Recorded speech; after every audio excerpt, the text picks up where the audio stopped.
James Sales in the last over. Sanderson comes in again and bowls. Clark steps back and gives himself some room and tracks that out through the covers and away to the pavilion steps for 4. That's a really nice shot. This is Sanderson's 70th T20. And sadly for him, he has the most expensive bowling figures for Northampton, conceding none for 77 against Yorkshire in 2017 on Adam Lythe. a record-breaking night. Lythe scored the highest score in English T20, didn't he? Was it 161 or something? From David Willey, who turns at the end of his mark from the Lumley end, runs in again to bowl to Alex Lees, who clips that one away over mid-wicket. It's a long chase there for James Sales, and he doesn't make it, and the ball goes into the fence. And so the shackle's broken in this over by Alex Lees, who picks up a boundary. That's a better ball. Yes, absolutely. Takes Durham to 10 for no wicket. And Alex Lees is delighted with the change. Something wrong with that previous ball, obviously. Couldn't hit it. No. So, first runs of the over. Long chase around there for James Sales, who's a deep square, just behind square, in fact. Getting cold in you now. Well, as I say, I wasn't quite sure how many layers I needed, but I have a horrible feeling it's going to be woefully inadequate when you have to do the post-match interview. Sanderson to Lees. Lees drives at this one. He's middled it. It's away out through mid-wicket and up to the pavilion steps for 4. Nice shot. Didn't really need to move his feet there. No, Ben Sanderson has been Northamptonshire's most economical bowler since coming back into the side for the game against Leicestershire. He's gone at just under 6 and over, so roughly on a par with Ben Rain's economy rate in the tournament so far. That's ball of the over. Clark is out. No, he's not. It's been missed. It's away through mid-wicket for 4. I thought that was just going to be a simple catch for the fielder in there. And he's got away with one there, Clark. Don't think he got hold of that well. And Tom Taylor diving across to his left. I just thought he was going to take a fairly straightforward catch, and it's just gone beyond him. So Clark has a little bit of a scare and moves on to 8. Lee's on 13. 3 gone, 22 for none here on the BBC. And, well, if you keep an eye on the sort of parallel score, left-handed Alex Lees, 13 off 11 for him so far. And Taylor's in, bowling to him, and he picks that up away over backward square, and that's going to go all the way for 4. James Sales, quick as he is, running around the boundary, can't stop it. That's the boundary off the first ball of the over for Alex Lees. He goes to 17. And Durham to 26 for no wicket, start of the 4th over. Remember, applying to Northamptonshire's 161 for 7, in which Emilio Gay top scored with 53, his maiden half-century in T20 save. Can bowl a bit of left-arm spin if required. Here's Taylor in again, bowls to Lees, who's cracked that away over mid-wicket, all the way for 6. Cleared the ropes over by the covers. James Sales, all he can do is retrieve the ball from the general vicinity of the student night out. 6 to Lees. He goes to 23 and Durham to 32 for no wicket. The 4th over, so 10 runs off this over so far. Durham making a very satisfactory start from their point of view. Northamptonshire need a wicket or 2 early on to get themselves back in the game. Here's Taylor. Running in again to bowl to Lees, who's driven it straight back over his head for 4. Another cracking shot by the Durham captain. Races away to the boundary at the Lumley end of the ground. 27 to him, and Durham to 36 for no wicket in the 4th over. Tom Taylor, been a little expensive in the tournament so far this year. He's picked up 6 wickets, but he's been going at just a hair under 9.6 and over. And in fact, his career economy rate, with Nathan Souter finishing with 4 for 14, giving him 9 wickets for 29 in 8 overs against Northamptonshire this year. Northamptonshire's left-arm spinner, Freddie Heldrick, warming up. But he's just going to watch for the time being, as that's a short ball pulled away almost effortlessly by Graham Clark down to deep backward square for 4. That brings up the 50 for Durham in the final over of the power play. 51 for no wicket. 1 ball to go in the 6th over. Pulled round the corner by Graham Clark. giving Safe Zabe absolutely no chance. Just sat up for him there, didn't it? Well, here's Ty in again. Bowls short again, and with, well, an even more productive result for Durham this time, because it's gone over Safe Zabe head at deep backward square for 6. So the short ball ploy from AJ Ty has conspicuously failed. It's cost him 10 runs in 2 balls, 14 off the over, and at the end of the power play, Durham 57 for no wicket off 6, with Clark on 25 and Alex Lees on 30. Well, they've not been impressive, and that's putting it mildly. Here's Freddie Heldrick. Oh, worth a shout. That's out. He stepped over the ball there, Alex Lees, and he's played all around it. He's out for 30. Freddie Heldrick there. He's totally off balance. And Heldrick got, was it 3 against Durham last year? Yeah, and he made his debut, his senior debut on this ground 2 years ago, and that's the 3rd time this season that he's taken a wicket in his first over. And it's the 2nd time he's taken a wicket with his first ball. So, Heldrick who's done it. Because I think he's only played T20 for Suffolk. Right. Driven by Clark, and that's 6. That's hit the fence just down below us. Straight back over the bowler's head. So, an interesting over. He started with a wicket, then went for a few runs and finished with a boundary, the maximum.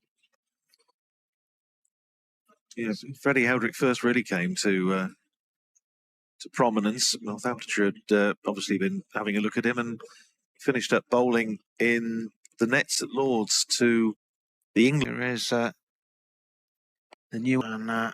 Heldrick's gone for 4 from Jones, wide of long off. David Fenwick saying that Lees looked disappointed to be giving out LBW and seemed to look back at the umpire a few times. I think he just fell into the ball and it looks like it hits both pads. Ben Sanderson switching to the Lumley end. In and bowls, and that's swung away by Graham Clark. And despite a little flying leap down there, attempt to get a hand on it, it's gone over the ropes. He looks in the mood again for Clark. half a dozen. Well, there's a feeling of déjà vu about this match, isn't there? Nathan Souter picking up wickets and bowling Northamptonshire, well, not quite out, but restricting them to a relatively modest total. And then Graham Clark, fortunately, all's well. Apart from a stinging palm, I suspect. 44 to Clark, 87 for 1. Sanderson in again, bowls. And Clark's picked that up over deep backward square. First bounce for 4. Clark is in the mood again. Yeah. Loves batting against Northamptonshire this year. It's a terrific shot. 48 to him, 91 for 1. 12 off the first 3 balls of the over.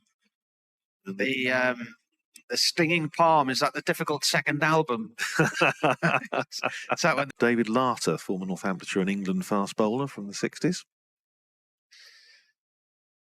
Oh, Jones was bowled. He's come down the track. Stumped, is he? I think he was stumped. Just have to see this again. Just about keeping Northamptonshire in this match, but just think they need some support to come from the other end. A couple of tight overs from somewhere, and they haven't really been forthcoming so far. Thompson sort of tended to put him on at one end and let him get on with it. Heldrick. Oh, this is the top edge. This is the end of Clark. He's looked to sweep slog, and he's gone at 4.55. And Heldrick's on at 3 for 27. He likes playing against Durham. Does, doesn't he? And again, not for the first time, he's keeping Northamptonshire afloat just about in this game. But terrific innings for Graham Clark, 55 off just 30 balls with 3 sixes and 4 fours. But he's now gone. A couple of, I think they might have only done 1 double over. Heldrick in, swept hard out towards deep mid-wicket, and that's a cracking shot right out the middle of the bat. There's 2 fielders out there, and he's put it between the 2 of them. Off towards the student stand. The lads who've not watched any of the action have then left and are now returning with beers, having not watched any of the action. Yeah, 1 ball left for Freddie Heldrick in his stint. As you say, a wicket would give him a career best. Days ago, that's the only bowling he's done in the T20 this year until today. He's pulled out towards deep mid-wicket, and he's going to be caught, and he is caught. And so Zabe has picked up a wicket, caught at deep mid-wicket. And the end of Ollie Robinson, who's, say, very much a man in form, but he goes for 12. And, well, has picked up a wicket for his pains. Every time I've gone to update the Durham score on Twitter, and there's been a wicket while I've been typing it out. I'm not going to do that anymore. So you're hammering away. Who took the catch? Tom Taylor. The 100 and all sorts of contracts up. Cobb around the wicket. Turner drives hard, and this might be problematic for Ty to cut off, and he can't get there. It's gone right to the furthest corner of the boundary where it angles round in a V shape. Couldn't have positioned it better, really. Ty was on his toes early doors, but couldn't get across there. 22 to win now from 3.1. Cobb finishing his second over with this delivery. Turner cuts. Oh, just beats Emilio Gay's grasping hand at backward point, and it's away for 4 to third man in front of the Health Club. 2 boundaries there help Durham's situation. 18 to win now. Yeah, you would think that's just going to ease the Superchargers last season for a couple of games off the back of a Super 100 in the one-day cup for Northamptonshire against Essex. Didn't play. Missed a game that Northamptonshire lost that they really could have done with him, and needless to say, Willie running in again, bowling to Baz de Leader, and that's looped to backward point, and he's caught by Chris Lynn. So Willie is taken by surprise with his pace, and Wayne Parnell's the new man. Well, again, we know what Wayne Parnell, Northamptonshire supporters will know very well what Wayne Parnell's capable of. We've seen him at Northampton all of last year, of course. Running in to bowl to Wayne Parnell, who's gone big. He's gone up in the air. Has he got enough on it, or is he going to be caught in front of the main pavilion? He's caught. So, last year's Durham bowl. And is it Travaskis the new man? I think it's, yeah, Liam Travaskis is the new batter. So, Ben Sanderson took the catch down there in front of the members' pavilion. Didn't have an awful lot of room. Tie in. Bowls down the leg side. Appeal for a catch behind. Now, whether it was one of those that you often see the bowlers go up in an attempt to try and tie. Bowling to Liam Travaskis.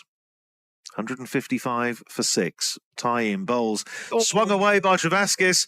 Is that going to go all the way? Yes. I think it has. It's gone all the way for 6.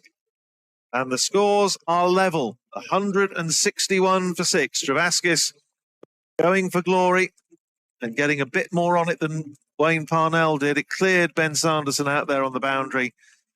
And the scores are now level. 161 for 6. Martin, see him home. Oh, that's right. If it all goes wrong, it'll be my fault. Absolutely. Travaskis on strike with a meaty 6 to his name. Tie in. Travaskis bounces, and that's going down the leg side, and they win on a wide. Just like Durham did the other day against Lancashire. It's a bouncer down the leg side. The swing of the bat from Travaskis. He misses it. A wide is signal. Durham win by 4 wickets with 1.1 overs to go. And they complete a rare double over